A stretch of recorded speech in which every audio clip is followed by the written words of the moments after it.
The next panel discussion is about something that every Indian is passionate: Kashmir.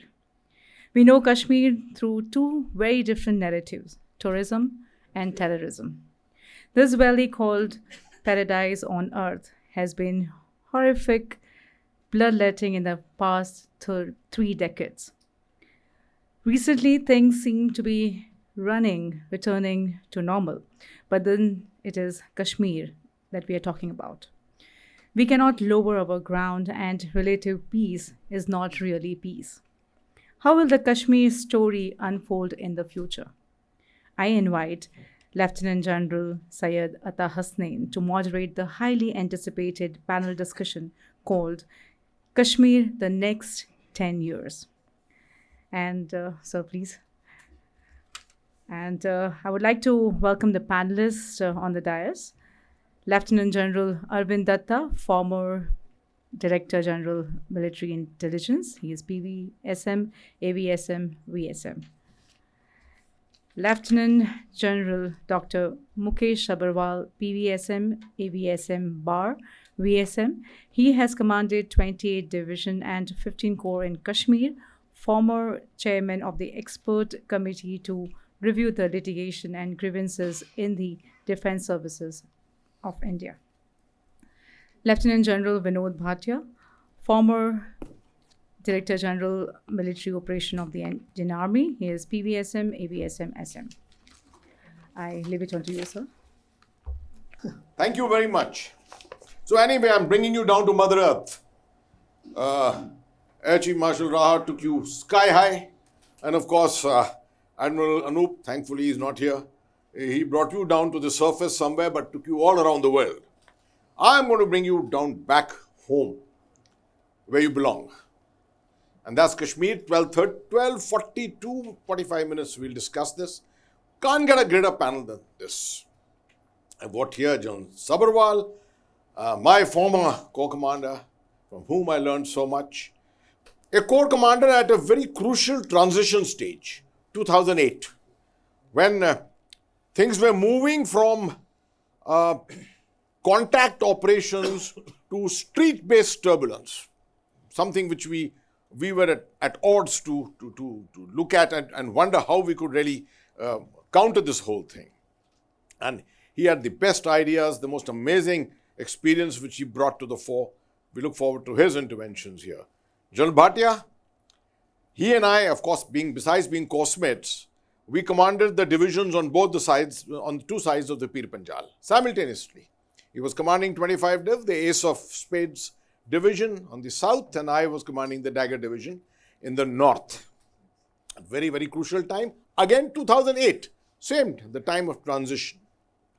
And then we've got, and of course, very importantly, General Bhatia brings here the Jammu narrative. I'm going to depend on him to bring out the Jammu narrative, because south of Pir Panjal is a different story also. Then we have General Arvind Datta, works with me as a former director in the Perspective Planning Directorate, and went on thereafter to command a brigade in Northern Command itself, and thereafter commanded, besides being in the MO Directorate, of course, General Bhatia is the former DGMO, General Sabharwal as the former ADGMO in MO Directorate. General Datta was the DDGMO-B in the MO Directorate again. But his most important thing was that he came back to Kashmir to command Victor Force.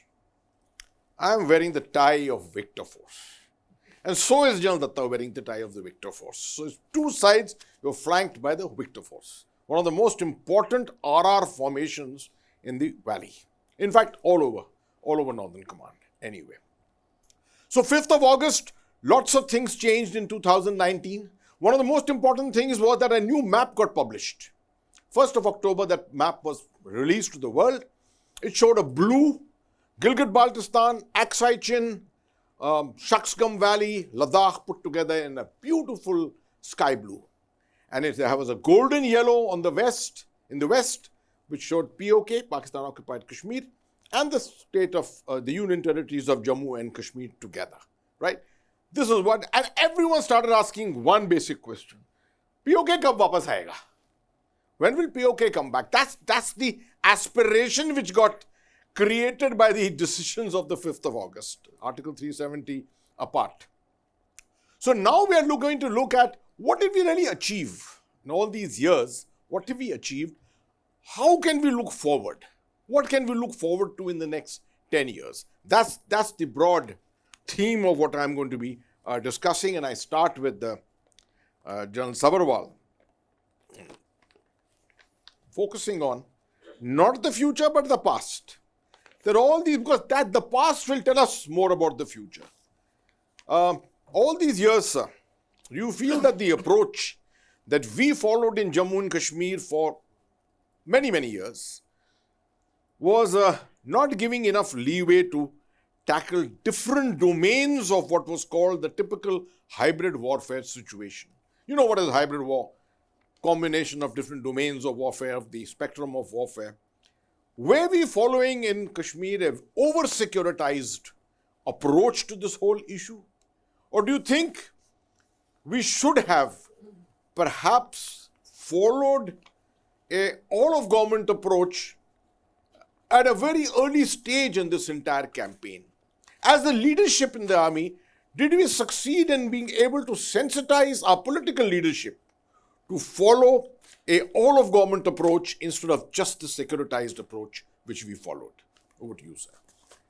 Well, thank you very much, and thank you.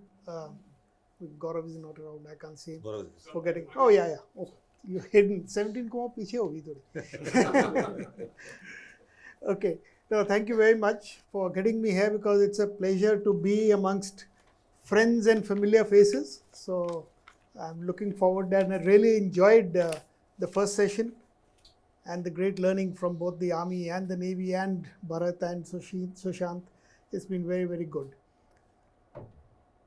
Yeah, this question, what you say, as far as operations is concerned, in that period, I think we did exceptionally well, and not that, one is not modest about it, but the fact is, those days, anything which we wanted to do was, first thought came was, how kinetic can we be, how physical can we be, because like it or not, the sanctity of the line of control was paramount.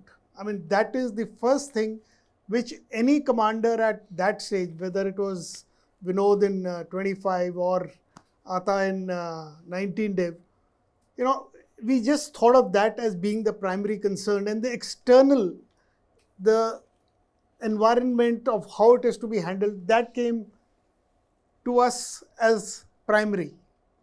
The second thing was what we talked about inside, and in that time, we were, I don't know whether I should say we were fortunate or unfortunate, but the circumstances were such that the governor rule was imposed in J&K at that particular time, because political parties, one, dragged that carpet from the others, under the others' feet, and the government fell. But that gave us a bit of what you're alluding to, is the whole of government approach about getting everybody together to think alike, because like it or not, we understand that the kinetic or the physical approach is not the entire answer, because violence levels, when they grow, you can sort it out militarily. But what about the other domains? Whether it is the political one, the socio-economic one, or even the security, the internal security one. All these, unless these work in synergy with each other, and not to forget that famous intelligence part. But that was one of our critical areas, and I think we did not do too well. I'll be very frank with it, that the security part we handled very well, but the critical part of the other things. I think Ata also alluded to this in his first talk about the information war part. We did start that IW brigade kind of a thing in 15 Corps itself, and we started actually the troops on the ground, the commanders had a better pulse of the public there than the administration itself.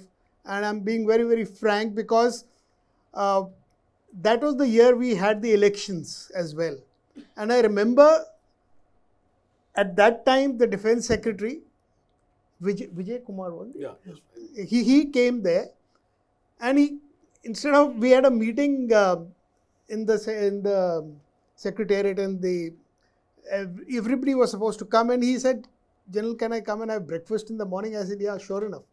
So he came over and he said, "Can you just tell me your opinion? Can we have the elections?" This was roughly around August, September. That was the period. And he said, "Sure, we can." He said, "Are you sure? Because what is coming around is not true." I said, "I can tell you from what the feel on the ground of my people, because we had our grid so very well spread and so effective." I said, "Yes, we can have." And he said, "Can you say this in the conference today?" Of course, I can say this in the conference. And sure enough, we said that, and there was the Home Minister sitting and everybody else. And sure enough, the elections did take place and they went off well. But coming back to that point, that we understood the thing, but we did not have the kind of communication. We did not have the backup data. Now what we see as the kind of technology which is available, we unfortunately didn't have that, like the artificial intelligence. We can get that data whichever to us absolutely ready, and like a backup which can keep, and he gave that example, 3 days of that thing lasting. That's what it lasted and didn't go beyond that. So that was one area I think which we didn't do well. And I think as a whole of government approach, one of the biggest setbacks, was the trust deficit between the Jammu and the Kashmir division. And I'll tell you how. I'll give you a small example. During that period, we had this Amarnath Shrine Board agitation which took place. Now, when this SASB, which is the acronym which we call, this thing took place, there was this horticulture. This is the summer, and all the fruit goes down to Jammu, and through that is the avenue of the markets. The markets are all outside Jammu and Kashmir. And this altercation between the Jammu division and the Kashmir division, there was a so-called economic blockade, as they called, by Jammu. And this created such a problem, and it came to pass that the fruit goes, and of course they had the militants and all these organizations, the Hurriyat, who were trying to tell them, they wanted to do a Muzaffarabad Chalo, that we will send our fruit to Muzaffarabad. Now this was a very, very sad day, and I remember I was in South Kashmir that day visiting one of the units, and there was the BGS trying to call me, sir, the governor wants that there is a whole lot of movement towards this thing. And I was in the chopper, so I just flew down. First thing I passed to the BGS, please ask General Hasnain to come to the helipad in Baramulla. We landed there. We realized that there was this mass movement of trucks, etc., which was going towards Baramulla and on to Uri. But it wasn't that great. The way the governor passed it, that about 2 lakh people are moving. I said, no, it's not that. So both of us, I picked up Ata, we went to Rampur, got the police and the CRPF. They were in disarray, didn't know what to do. We just told them that, put them, and then we went to Uri. And because also there is a movement which had started from Rampur onwards. And from there I rang up the governor, and he said, yeah, what are you doing? I've been looking for you. I said, I'm in Uri. He said, what are you doing in Uri? I said, we've done what is supposed to be done. But the point I'm trying to make is this trust deficit which was there between that and now with this abrogation of 370 or whatever we are saying, I just hope that is one area which an impartial administration should look at, because that is one area which was a big problem. And I think we'll come back to this issue, sir. And I think you raised a very, very important aspect which very few people ever think about. You see this trust deficit between Jammu and Kashmir, when the decision of 5th of August was taken, a lot of people said a very unfortunate thing that a union territory has not been created in Jammu and a union territory has not been created in Srinagar. Why has Srinagar and Jammu been kept together, Jammu and Kashmir as a union territory? Those who don't know Kashmir will always say this.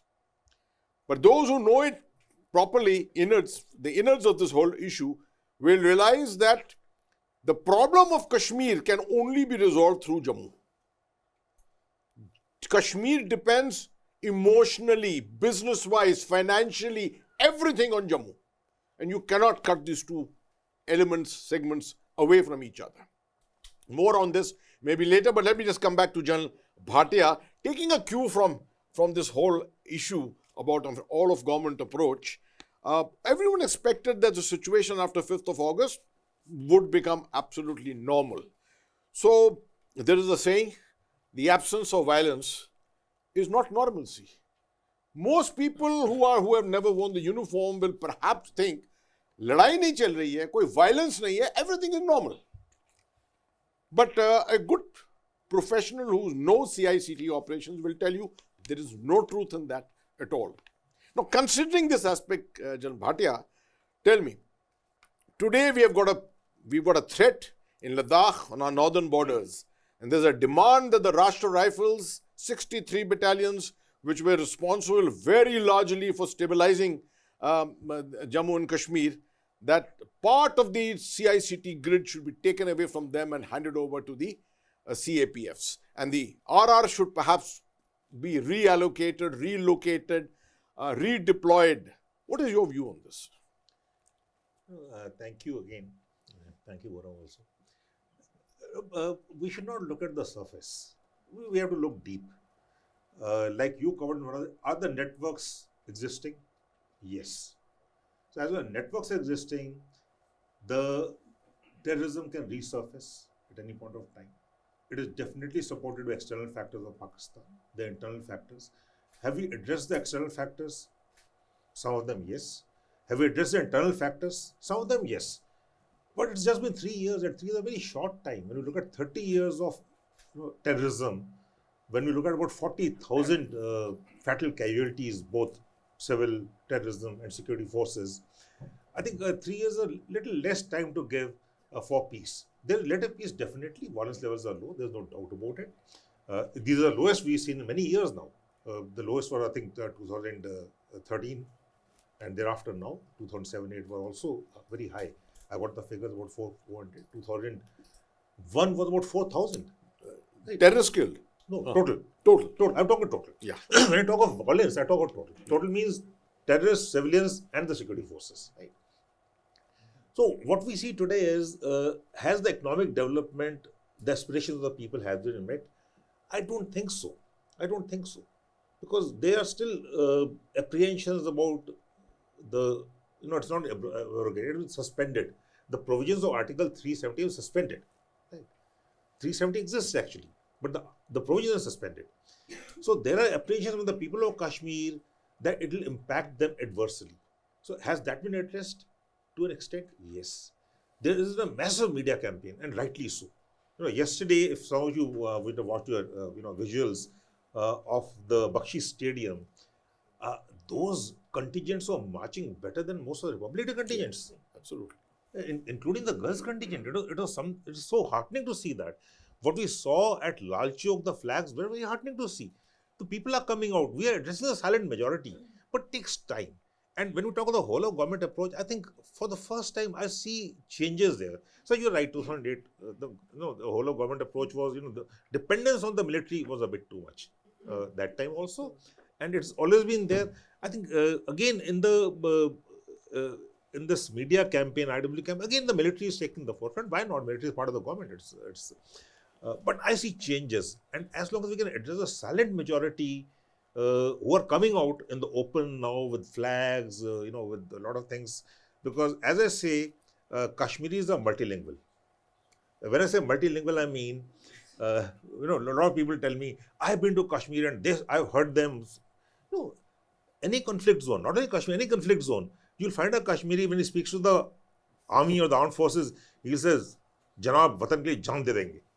Pet dialogue. The first dialogue ever says, watan ke liye jaan de denge. When he speaks to someone who has come from Delhi, he will crib and crib against the army. He'll crib and crib against the government, against the the administration. There is a problem over there, definitely. When he speaks to his neighbors, he'll say something else. When he speaks with the family, when he speaks to terrorists, he'll say, "वो फौज है, बहुत खराब करती है काम." When he speaks to the media, now he knows where to address the media. The media soft corner lies, HR, violence, getting money. So he's learned to live in this conflict zone, and he's not only learned to live, survive and thrive. There's a lot of money there. How does the money come there? If you look at the pure budget of Jammu and Kashmir, 1.3 crore people, their budget is as much as Punjab. But where does the money go? And I'm not talking about the informal money which the armed forces and the security forces bring in out there. That's pegged at about 12 to 13,000 crores every year by various things. So what I would like to again get back is the whole of government approach is good. Let us give it time. Let's not take the RR out as yet, because RR has done what it has to do. My problem is slightly different now. Some of the RR has been taken out, fine, that is required, and that is in the this thing. But terrorism like water. No, we focus on North Kashmir, sir. Absolutely. And what we found, and that time we said so, and I was a DGMO, and I used to walk up to, and my DGMO was there. I served under him. I used to walk up to General Lata's office, have a cup of tea with them, and take a lot of inputs from him. And that's the time. Remember our dialogue. Our focus on North Kashmir, the terrorism shift to South Kashmir. Exactly that's what. That gives me the cue actually. That gives me the cue for General Datta, because he's the next GOC Victor Force. Victor Force is responsible for South Kashmir. But before really giving him the question, one observation on this issue. If you look at Northern Ireland, the model of Northern Ireland, you will remember 1997, the Good Friday Agreement. What was the strategy which the British Army followed? The strategy was called holding the periphery, which meant one step back. The army took one step back and said, please continue your work. Told the government, please continue your work. Economics and social issues came to the fore, and security took a back step. We are there, the British Army said. We are here to protect you. Step in if something goes wrong. Nothing has gone wrong in the last 25 years. And you know where Northern Ireland is today economically. So this is a classic model for Kashmir to follow, where you have to gradually let go. And this whole issue of the securitization is, the army has realized it, that yes, in conflict initiation stages, we need to be securitized. In conflict transformation and conflict resolution stages, we need to let go the hold that we have got at the moment. That brings me back to General Datta. I always admit, Arvind, I made a very major mistake as a corps commander. I looked at South Kashmir and I thought I knew it too well, because I was an ex-colonel GS of your division. And I said, this place is very important, but there's nothing happening here. There is no violence. Absence of violence is normalcy. And so I put all my emphasis, sorry to say it, I had a lot of inspiration from General Sabharwal, who had brought additional units from south of the Pir Panjal into north, and we all felt our center of gravity was North Kashmir. And we put troops there. And we made the mistake of moving out troops from Victor Force and leaving a lot of gaps. Those got filled up in 2014-15. Tell me, what is so important about South Kashmir? If we have to look in the future, what is so important about South Kashmir which makes it the virtual center of gravity of this whole problem? Thank you so much, sir. At the outset, it's a matter of distinct honor for me to be present amongst my mentors here today. And thank you, Gaurav, for calling me today. You see, interestingly, when we look at South Kashmir is the place which has borne the brunt of the proxy war of Pakistan, be it in terms of violence levels, be it terms of casualties, be it terms of Fidayeen attacks, and you name a thing, and it has borne the brunt of it. And rightly so, it is being termed as the epicenter of terrorism.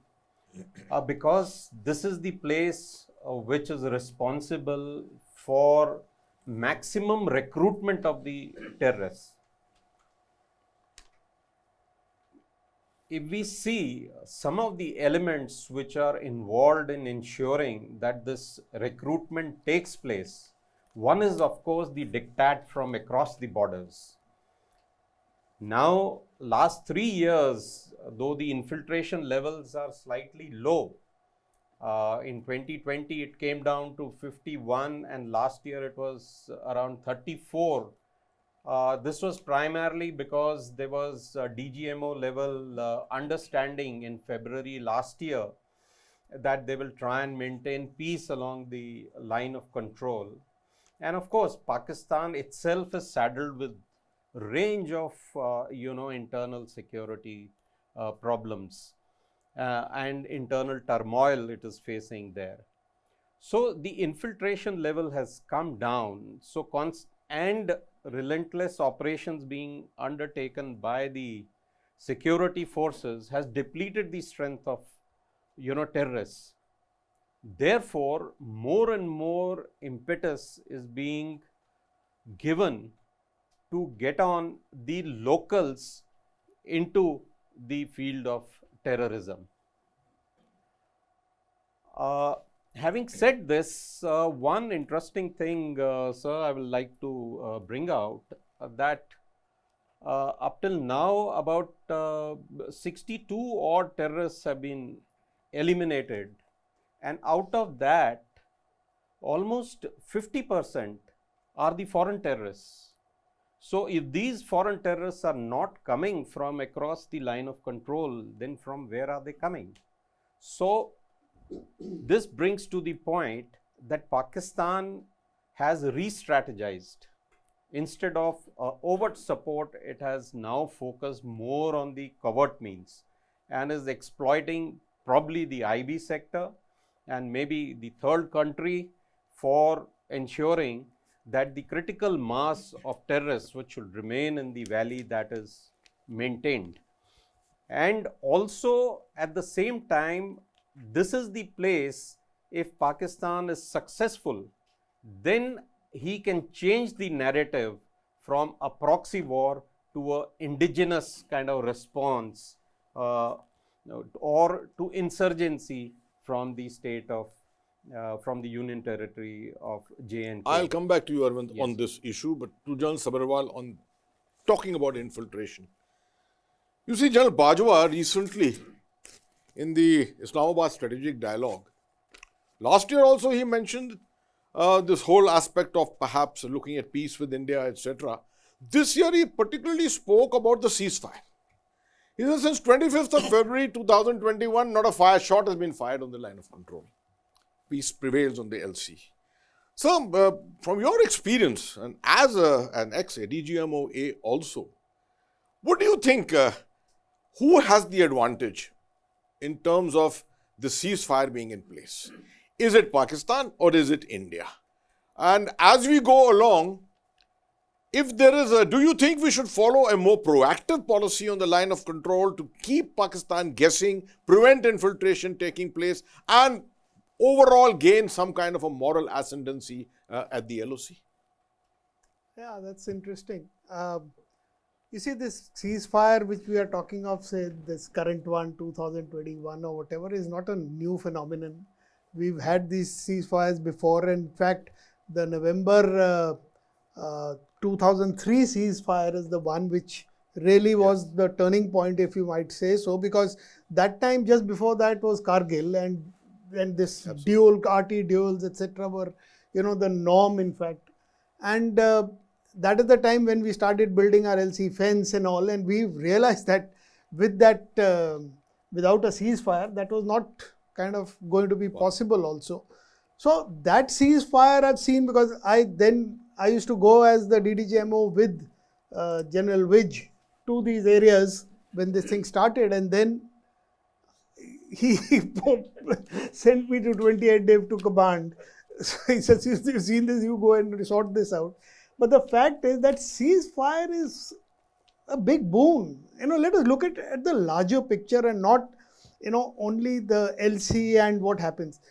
The civilian population which stays in all these areas, both in, the northern area, north of Pir Panjal, south of Pir Panjal, for them, life becomes bearable, their livelihood. These chaps had to be evacuated and be sent away.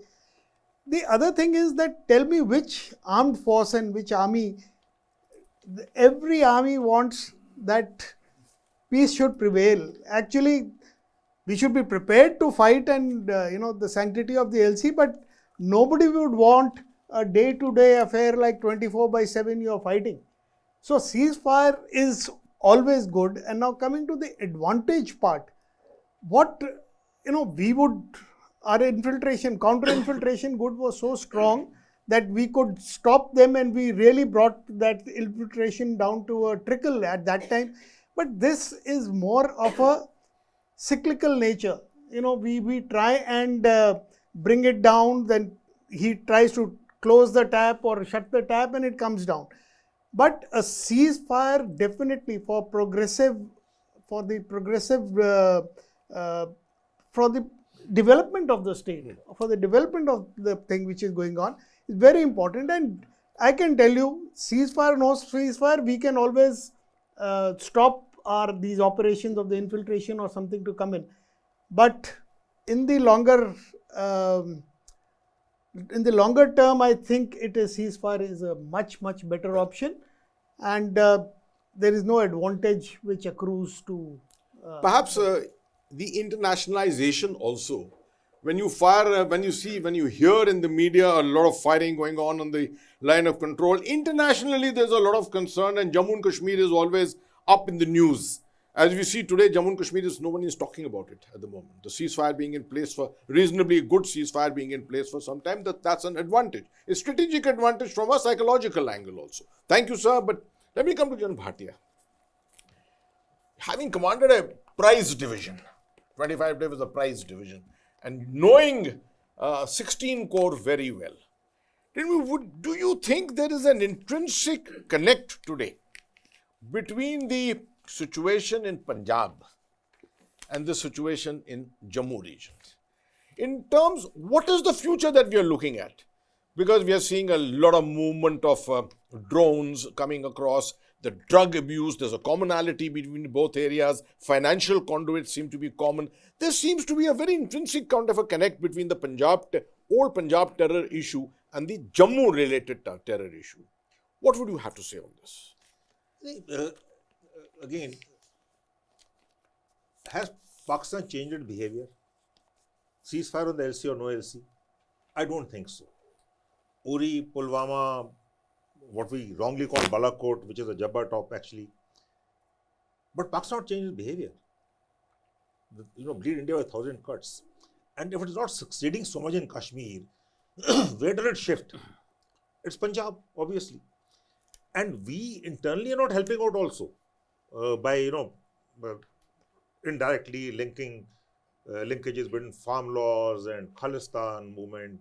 A lot of media covering, the Khalistan thing.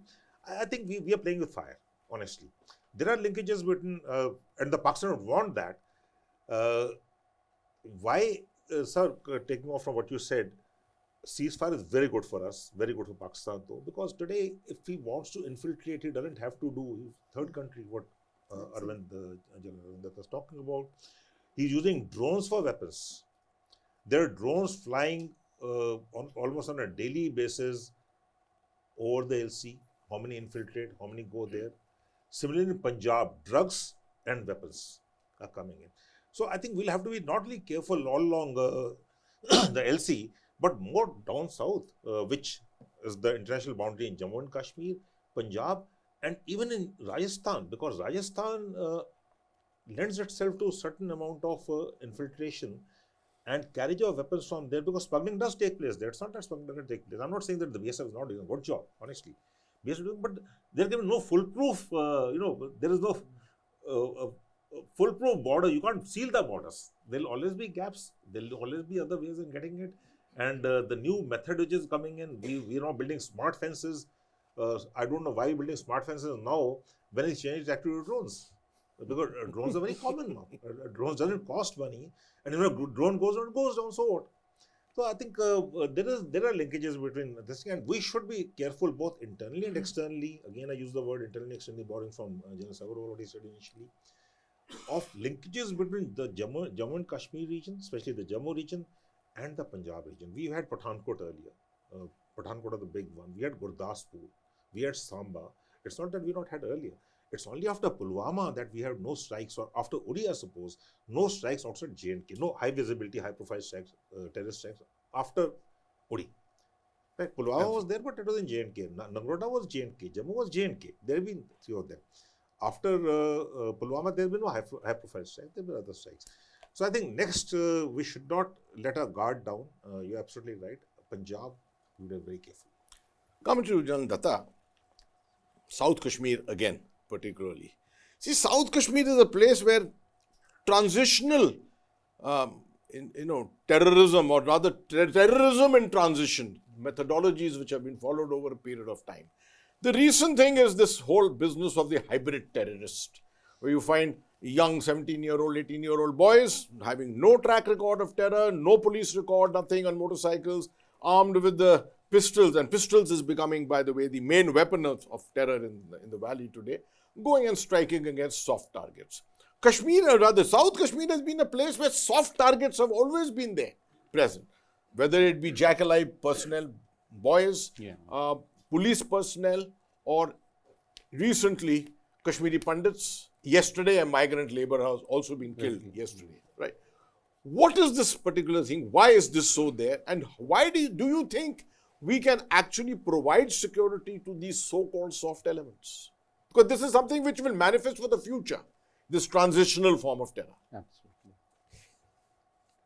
So firstly, you're absolutely right. I mean, with the depleting strength of terrorists, what is happening is they are evolving new ways to achieve their aim. And one of the methods is to do, selective targeting, which helps them achieve the same aim of getting them media attention, as also showcase that all is not well with the state, even if the violence levels are low. But whatever violence takes place, the incident is such that it attracts a lot of media attention. The killing of the, chemist in Srinagar, or the killing of the school teachers in the area of Sangam, Bijbera area. So, the term generally which is being used is hybrid terrorists. In fact, I would like to use the term unlisted terrorist, because whatever said and done, he is a terrorist who's not been fully identified. So spurt of activities which have taken place is because of the depleting strength of the terrorists. Now coming on to the issue of how we can provide protection to it. Now protection to the soft targets. In the area of Vissu in South Kashmir and Shekhupura in the area of Badgam, now we have the Hindu settlements but it is more of that they have been ghettoed in that particular area, and they hardly have any liberty to move around freely. So I think one of the thing is they have to be integrated. There are no other shortcuts available.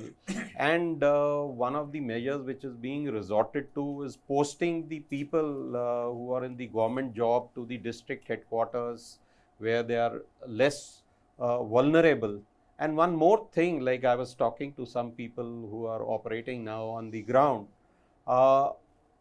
they are saying one methodology which they have evolved is trying to identify the identity of the terrorists involved in such killing, and ensuring that in a short time that person is eliminated.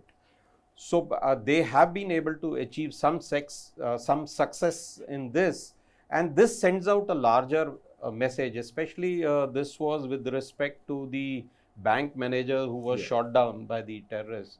He was identified in a short time, he was eliminated. So it puts a kind of deterrent. But otherwise, these elements who are operating on mobiles, handling pistols, I mean, it is very difficult to, But I think the Jammu and Kashmir police has achieved a lot in terms of intelligence. intelligence. And yes. co-jointly working with the RR, they have been able to achieve a lot. The last round of questions, if I may come, and I'm going to come to a legalistic kind of thing for General Sabharwal, because former AG, General Datta also former AG, AFSPA, Armed Forces Special Powers Act. We've seen what's happened in the Northeast after the incident which happened with 21 SF.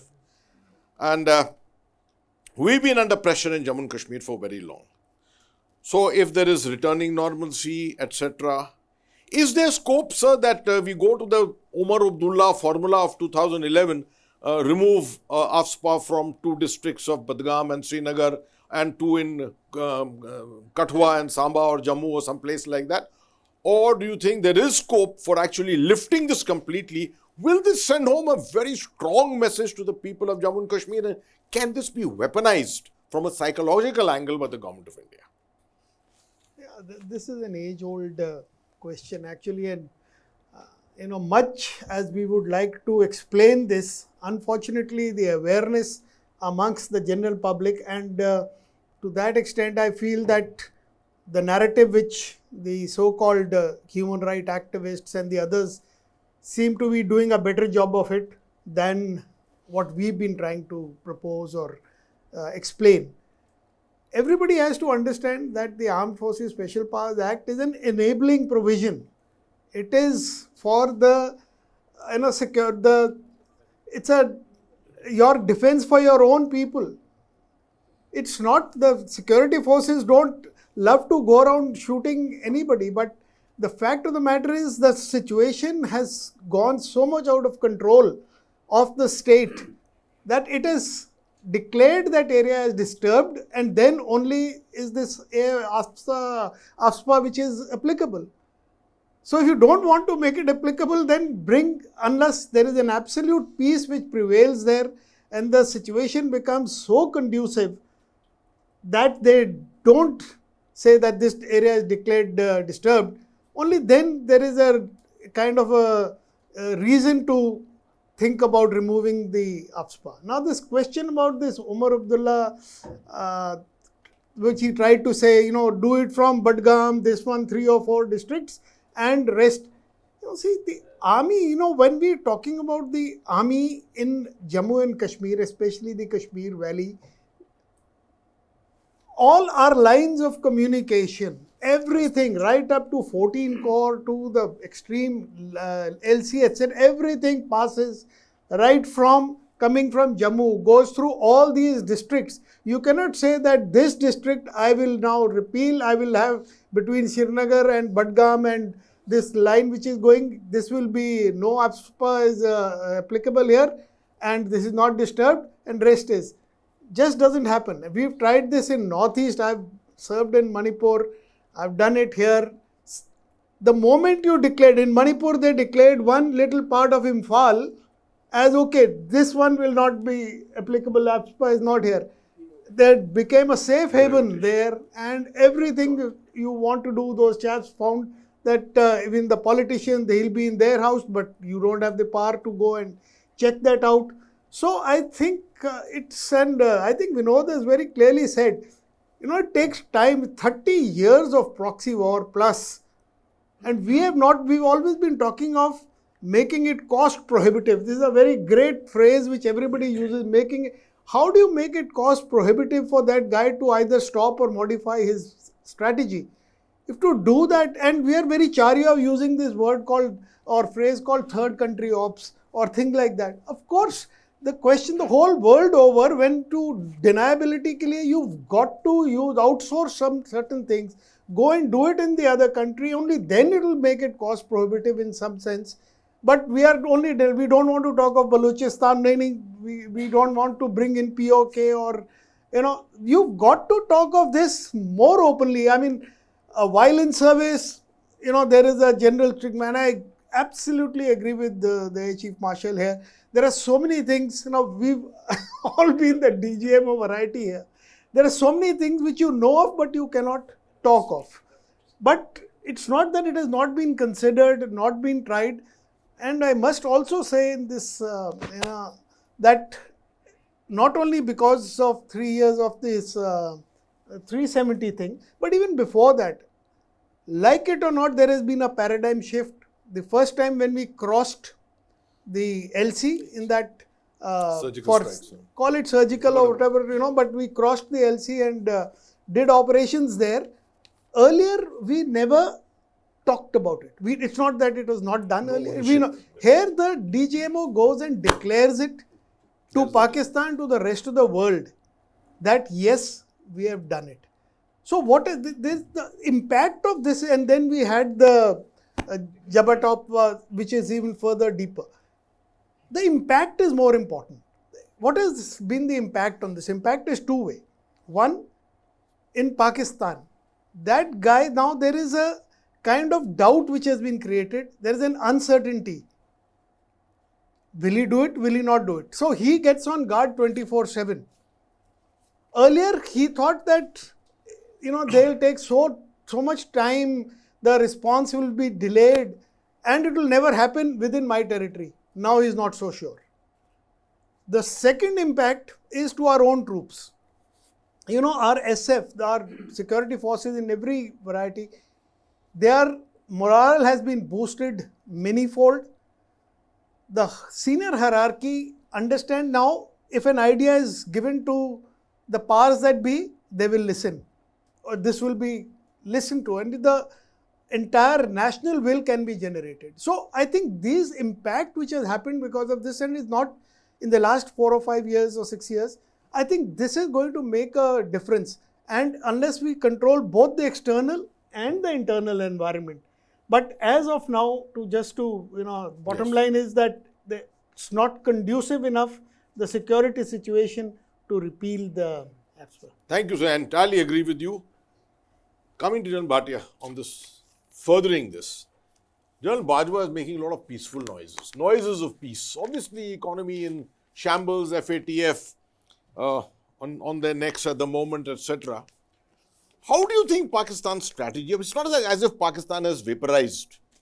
How do you think the Pakistan strategy is going to pan out, considering its overall comprehensive weakness, current weakness? It's not going to remain weak forever. And in the same light, very, very briefly, do you think there's a scope for an Indian strategy, a long-term strategy to be worked out? Yeah, I hope, we're old enough and we've seen this through. I hope the young who are sitting out here will sit here up a decade or so onwards and not talk J&K. That's my hope, not talk Pakistan, like as you were saying. But the fact is that Pakistan is the mischievous neighbor, as you rightly say. So, taking off from where General Savarwal was, left off, how do we raise the cost for Pakistan is the answer. Pakistan's low-cost, high-effect proxy war should become a high-cost, low-effect proxy war. How do we do that? How do we change Pakistan's behavior in the mid to long term? I'm not saying it's going to happen tomorrow. But if we have a strategy, a plan to change Pakistan's behavior in the mid to long term, I think the time is ripe right now. There is a lot of awakening in Pakistan itself, what we read now. It has to be a diplomatic campaign. It has to be a military campaign. It has to be political. It has to internationalize. We could also take out some very fair targets like Hafiz Syed and others, which Sushant keeps talking about. It's a very fair one. They're fair. Now they are fair targets. We should take them out. If US can do it, it took two decades to do it. Given that time, we could have done it much less actually. And I'm sure if they were here, we would have done it. So I think we need to strategize on how to change Pakistan's behavior in the mid to long term. In the immediate term, I think we need a 3-piece strategy for Pakistan, which has already been rolled out, which is proactive strategy. Pakistan is very chary about our what they call the cold start doctrine. They're very chary about it. And what you are saying that our forces here, it worries them actually. It's a threat to Pakistan, right? Not that we wanted that. We would rebalance and go to China anyway. That's besides the point. So we need to be proactive, we need to be preemptive, and we need to be punitive. So that has to go out very clearly, the 3P strategy to Pakistan, that there is the nation which is proactive now, and it will be preemptive. Even Jabba top strikes, let me tell you that. The first statement which came out of the forest sector was excellent. He said, we have carried out preemptive operations in destroying Absolutely. the terrorist training camp in Jabba top, who are training the suicide terrorists to carry out terrorist attack in India. We didn't follow it up. I don't know why you didn't follow it up. Excellent strikes, excellent initial statement, and then we lost the plot. Suddenly Jabba top became Balakot, and unfortunately we won the battle and lost the war. We lost the lost the plot war. primarily on communication strategy. Communication strategy. The narrative kept shifting to MiG-21, and then they shifted to F-16s downing, and then Abhinandan. We lost the centrality of Pulwama. Centrality was Pulwama. Centrality was not Jabba top also. Like Uri, the centrality was Pulwama. You did something in Pulwama. We come and hit you. You do it next time, come and hit you again. So that signal has gone out to them, and we have taken the nuclear bluff. Absolutely. 1998 onward, they're saying we are a nuclear nation, we'll first strike. There was a beheading. We tell them, you got to pay for it. We're a nuclear nation. So what? We also a nuclear nation here. The problem with Pakistan is they always think that we are not a nuclear 8th of nation. January 2013, the beheading which took place, you done this, we'll strike at you. We are a nuclear nation. So what? Karlo. We are also a nuclear nation. The point is that we have to change Pakistan's behavior, and it cannot happen only at the military level. Economy is pinching them right now. It has to be political. We have to start doing, like we talked about Balochistan. Why not? POK. Why not? There are so many internal fissures out there. The corps commander helicopter crashes. It doesn't crash. It is shot down by the Baluch. They said so on their Twitter. Right. And I'll take it in the minute. So, how do we change Pakistan's behavior is the key concern, and we got to change it. We can't live with the Pakistan for the next 70 years doing what it's been doing for the last 70 years or last 30 years, definitely. We cannot live with it. We're a risen, responsible nation. We are 1.4 billion people to take care of. Their well-being is more important to us. We don't have the monies. You're talking about Arya, we can't afford soldiers, sailors, air warriors. We're going to Agniveers. So it's very good to say what we're saying, but to have weapons, to have this, we can't afford it. That's a fact. Internally also, we have to look at Kashmir. Internally, when you look at Kashmir, we always look at Kashmiris with suspicion. Why? We need taking those acronyms, which is very common nowadays, 4E strategy. We need to give them education. There are 1,500 schools where the first bullet is fired, the school shut down. There are 46 AGPS. Each AGPS, everyone comes to you, साहब मेरे बच्चे को ना जनाब इसको भर्ती कर दो स्कूल में, इसकी जिंदगी बन जाएगी. Right? We are doing the Super 30. How can the army or the security force keep doing all these things? We don't need to do it. We call Sadbhavna Op Sadbhavna. Why? Because if we don't call it Op Sadbhavna, the PCTA Jammu doesn't pass the money. Oh, stupidity. अरे सद्भावना op कैसे हो गया भाई बताओ? How can it be an operation? Moment you say operation Sadbhavna, that civilian says, यार ये तो तुम्हारा काम है करो. But these are facts of life. We need education. We need economic development. We need employment of the youth. Look at the amount of people who come to, for police bharti, for bharti of this thing. We keep talking about radicalized. We have a J&K light infantry, total from Jammu and Kashmir. I don't see any radicalization there. They're as good or better than any of the infantry units. And the fourth is very important again, empathy for the people. When they come out in Greater Noida, they're studying universities, we fight with them. We don't trust them. We don't give them accommodation. We don't give them rent. Same for the Northeast. We look at them in a different way altogether. Usko Delhi University bulate chinki hai usko. Am I right or wrong? Young people sitting out here.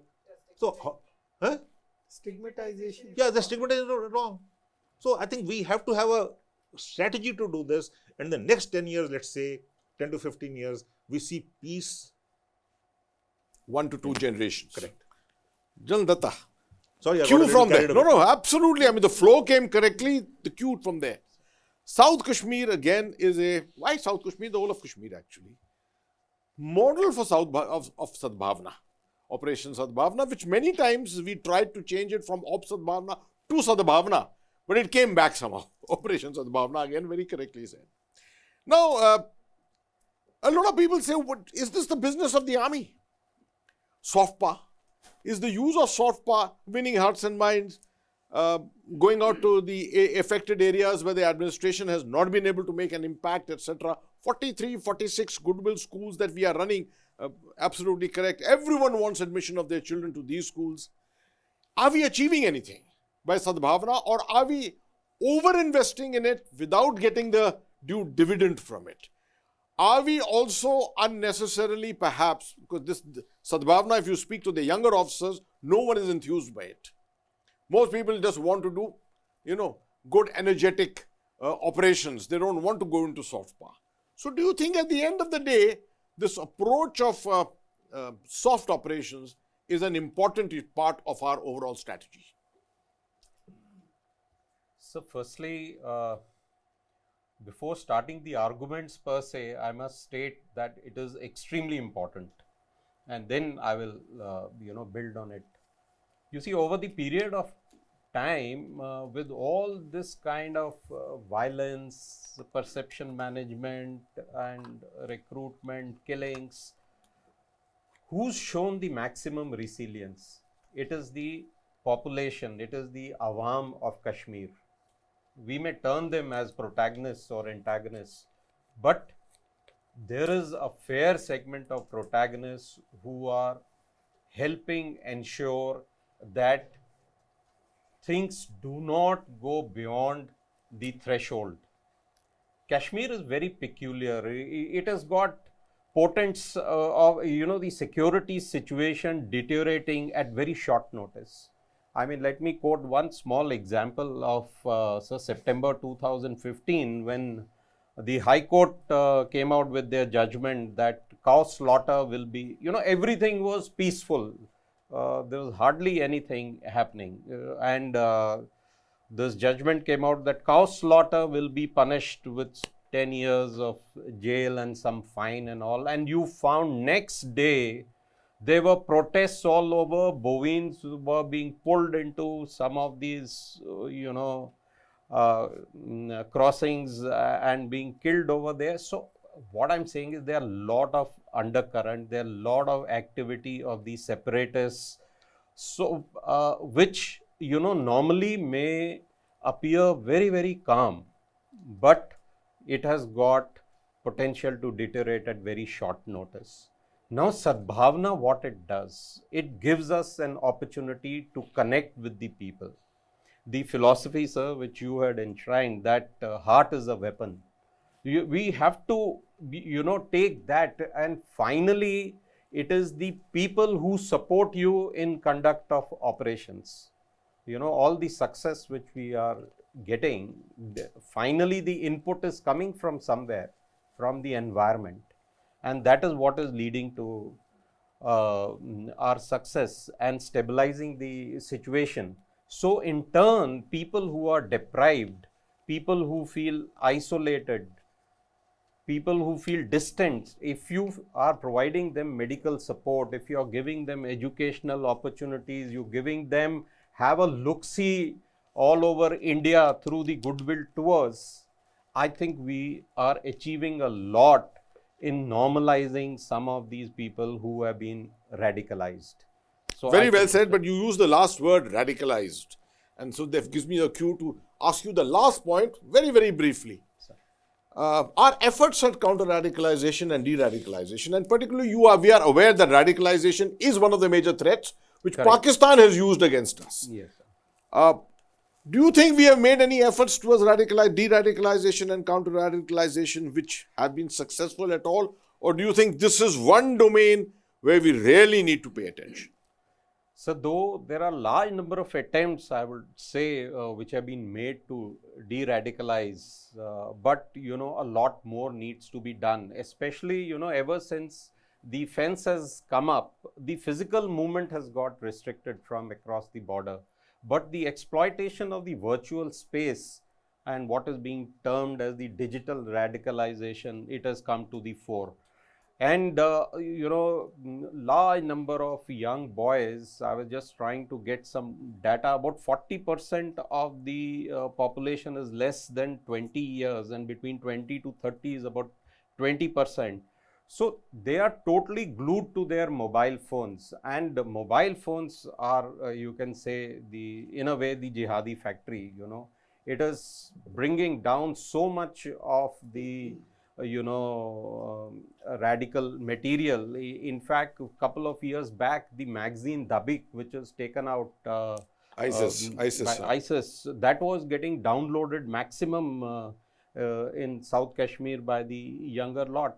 So what I'm trying to get at is that a lot needs to be done to de-radicalize, and especially neutralizing the separatists, their thinking, the Jihad-e-Islami, last year they have been banned and some of their activities have come down. But things like Jamaat-e-Tulub, that they are going to the children, to the mosques and trying to propagate, that people should only follow the Islamic norms, and that also the radical version, the Wahhabi, Salafi type of culture. So I think the activities of all these elements, if these are controlled and they are given exposure to what all is happening outside with the infrastructure improvement which is already underway, I think peace will dawn. Thank you very much. I'm sorry we have overstepped our time. Just Yes. take half a minute. I just want to say one thing. This one, over the years we've been discussing it in all forums, is the question of that we've brought this security situation down to a point, and so, but there is very little to show by way of administrative, bureaucratic, political, follow up on that. And that is what it is, like a sine curve. We reach the peak, we come down to the trough, and then, so, but to make, fortune telling as far as Kashmir is concerned 10 years from now, very, very difficult. And to make the atmosphere which is very serious on this, I'll just mention what I overheard from a JCO of the Jat regiment. He says, 3 चीज पर कभी भरोसा नहीं कर सकते, बिजली कब चली जाए, सांप कब काट जाए, और सीनियर ऑफिसर कब इरादा बदल दे. So it is like fortune telling is very, very difficult as far as Kashmir is concerned. But we must, since we brought up a lot of suggestions, keep coming up. As long as we try and follow them up and implement them, I think that's the way to go. The last word on it, which I would just say, I mean, we may not have question hour, I don't know. But the point remains, we come back to the first question I asked, the whole entire aspect of all of government approach. This last question on radicalization and de-radicalization. Do you think that the army can do this? Who in the army can do this? Maybe I can. I know it a little bit, right? Because one has studied the faith and looked at it from a professional angle, etc. There are very few people who know what this is all about and which element of the government is going to do it. This is something, and we need to take the clergy on board, we need to take social activists on board, so many people, but this really is something which is going to be a major challenge for us in the future. Thank you very much. Are we going to have any questions? No. One question here. I don't require a mic. It's okay. So it's for the Recording. Okay. Sir, my 2 observations, questions, whatever way. First is this temptation to things have stabilized and we should start thinning out Rashtriya Rifles from there, and this pressure will be there.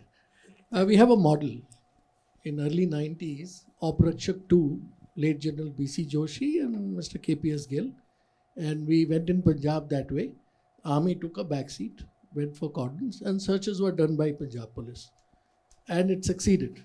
It quelled the problem there, and we have a good example there. Can we replicate it in J&K? No, that is something for, I don't think. I mean, you have to watch next 5 years possibly. And temptation to pull out Rashtriya Rifles. And Rashtriya Rifles came that time only in early 90s. Joshi was there. And now from 5 initially, we are 63 today, and they've done a great job. I have served in Rashtriya Rifles as a company commander. So we have to see that and accordingly plan a thinning out. If at all it says, we can't leave gaps. Can't just hand over to police the way we did it in Punjab, and can't we leave it to CAPFs also? Maybe counterproductive. The other is, again related to your strategic communication. We have failed completely in showing to the world how strained our army has been in Jammu and Kashmir. Anywhere, even in Northeast, have you used helicopter gunships?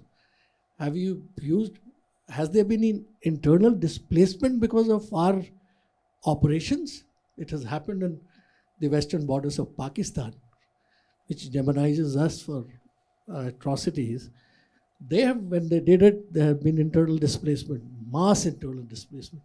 Not in our case, it's been otherwise. Somebody else has moved out because of their atrocities and not because of our excesses. So we have not used even mortars, 81mm mortars, we have used it only for illumination. We have not fired, leave alone RT guns, helicopter gunships. So we have only used. And why we have suffered so many casualties? Because we have been restrained. Our youngsters have gone ahead and entered houses.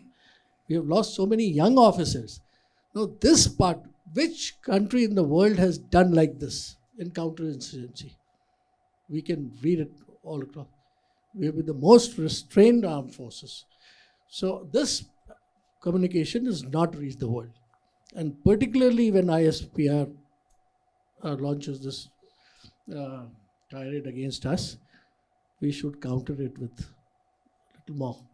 Your observations are very well taken. Okay, we'll come back there. I was going to ask something else, but let me just make a small comment on what General Saab is saying. When you're doing strategic communications, the primary objective of that is, what is your audience?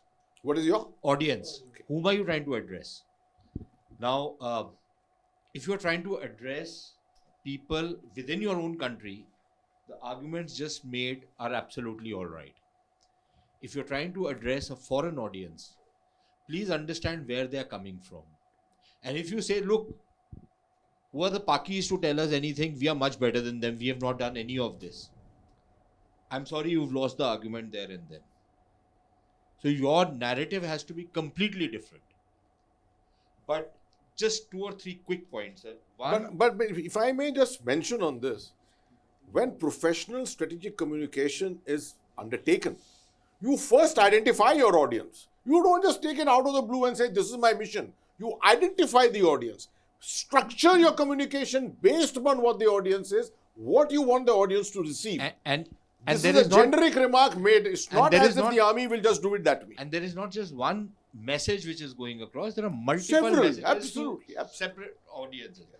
Now, General Bhatia had raised a point about the Pakistanis doing low-cost, high-impact stuff. And we need to change it to high-cost. Low. Do you not think that that has already happened in many ways? Yeah. The costs have been raised for Pakistan sufficiently. Their name is mud. I said so. You carry a Pakistani passport anywhere in the world, you are singled out. It's after Afghanistan and Somalia. It's that ranking. But in terms of impact, you can take somebody pulls out a gun and goes and kills an innocent man in the back of his head. It's terrible. But purely in terms of, the high impact kind of terrorism which was happening maybe 10 years, 15 years back, that's not happening anymore. So I think to that extent we've been successful. The third one was... We've got to consolidate that now. And I think Jan Sabhalwal answered or at least referred to my third question, but I wish somebody would answer it also. You can keep getting as much of... You never, after the early 90s, you never really lost control over the security in Jammu and Kashmir. I think you've only strengthened it, your security grids in Jammu and Kashmir. What you haven't got, even the first step moving, is how do you alter, number one, the politics in the valley? And I don't think we have any answer to that. And that is what I think we have botched up in the last 3 years. The administrative side, how do you cleanse it? You've got all the separatists in the administration who sabotage every single initiative of yours. And thirdly, the narrative building. How do you create a positive narrative. And that has nothing to do, sir, with all due respect, with what might happen in Greater Noida or some other godforsaken place. Simply because there is a lot of provocation also from the other side. And there are kids who then retaliate. To blow it out of proportion and say that, look, just because that guy keeps coming up with his separatist narrative and keeps, deriding you and keeps disparaging you and the country, that somebody else should take it lying down because, you want to create a positive thing. I'm sorry, that doesn't really work quite that easily on the ground. Okay.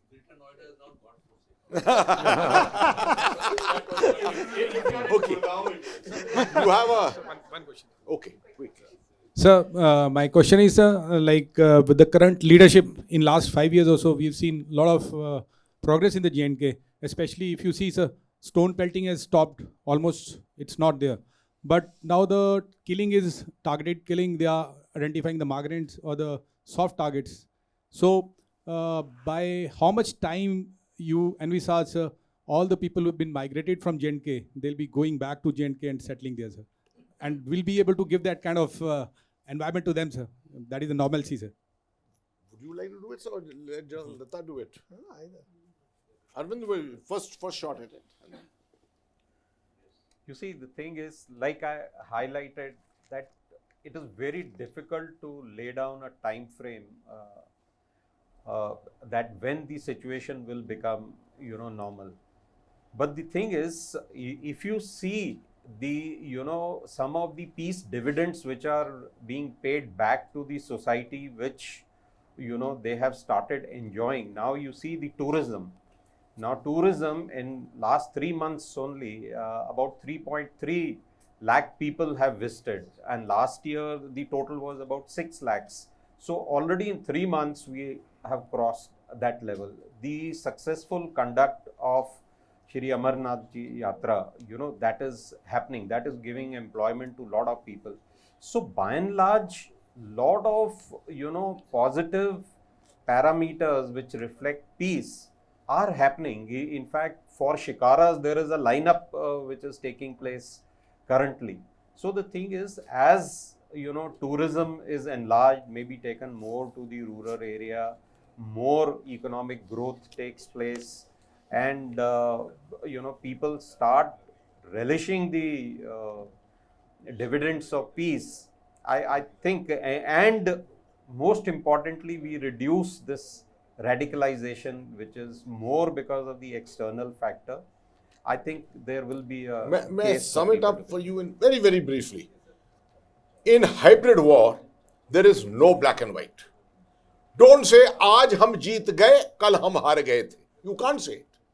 Because this situation, 2008, I was emphasizing that General Mukesh Sabharwal's time, how we had come to a point and how efforts were going on to pull us back.